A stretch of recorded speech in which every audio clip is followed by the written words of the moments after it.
వాళ్ళ అబ్బాయి కూడా మనతోనే ఉన్నారు. సరే ఏం చెప్తారు? జోగి రమేష్ గారు అరెస్ట్‌ను పూర్తిగా డైవర్షన్ కోసం కూటమి ప్రభుత్వం ఉపయోగించుకుంటుందంటూ వైసీపీ నేతలు కూడా చెబుతున్న పరిస్థితి. మీరేం చెప్తారు? ఏదైతే చంద్రబాబు గారి డైవర్షన్ పాలిటిక్స్లో ఇదొక భాగం. నిన్న జరిగిన తొక్కిసలాటలో కాశీబొగ్గలో గుళ్ళో జరిగిన 9 మంది చనిపోయారు. అది డైవర్ట్ చేయడానికి కేవలం ఈరోజు జోగి రమేష్ గారిని అడ్డం పెట్టుకొని అది డైవర్ట్ కేవలం జోగి రమేష్ గారిని అరెస్ట్ చేసి ఒక సైకోటిక్ పాత్ అనే ఆనందం పొందుతున్నారు ఆయన. జస్ట్ చంద్రబాబు గారు, లోకేష్ గారు దీని వెనకాల ఉంది మొత్తం. సో ఇక్కడ న్యాయం గెలిచిద్ది. ఖచ్చితంగా నాన్నగారు బయటకు వస్తారు.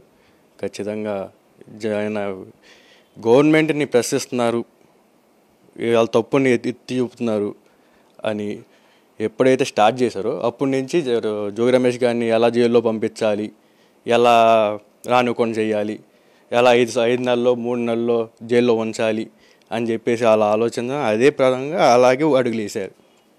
నోటీసులు ఏమైనా ఇచ్చారు ఈరోజు ఉదయాన్నే వచ్చిన టైంకి? ఎందుకంటే జనరల్గా 41A నోటీసులు ఇచ్చిన తర్వాత మాత్రం విచారణకు పిలవదు, చట్టం చెప్తుంది. కానీ ఈరోజు ఎటువంటి నోటీసులు ఇవ్వలేదు జోగి రమేష్ గారికి. కేవలం పోలీసు వచ్చి హడావుడిగా అరెస్ట్ చేసి తీసుకెళ్లారు.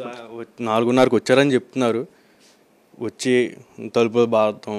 మేము అక్కడ నాన్నగారు ఆల్రెడీ చెప్పారు, మేము ఎక్కడికి వెళ్ళాం, మేము ఇక్కడే ఉంటాం, ఇబ్రహీంపట్నం గడ్డ మీదే ఉంటామని.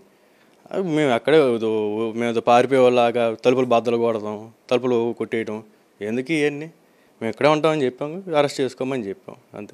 ఎంతమంది వచ్చి ఉంటారు సార్ పోలీసులు ఆ టైంకి 4:30 ప్రాంతంలో? ఎందుకంటే చాలా నిశ్శబ్దంగా ఉండే సమయం 4:30 ప్రాంతం అంటే పూర్తిగా నిశ్శబ్దంగా ఉండే ప్రదేశంలో ఒక్కసారిగా పోలీసులు హడావిడి స్టార్ట్ అయింది కదా.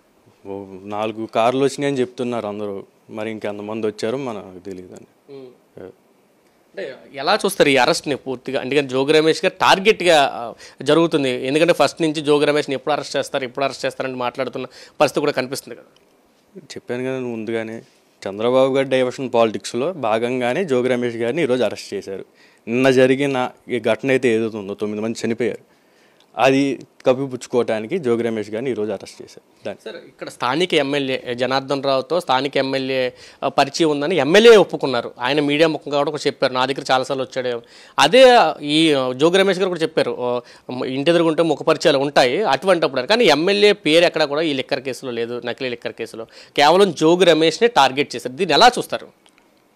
మళ్ళీ ఎమ్మెల్యేకి సంబంధం ఉందా, వాళ్ళ బామ్మర్ది గారికి సంబంధం ఉందా, అది జనాలు అందరికీ తెలుసు.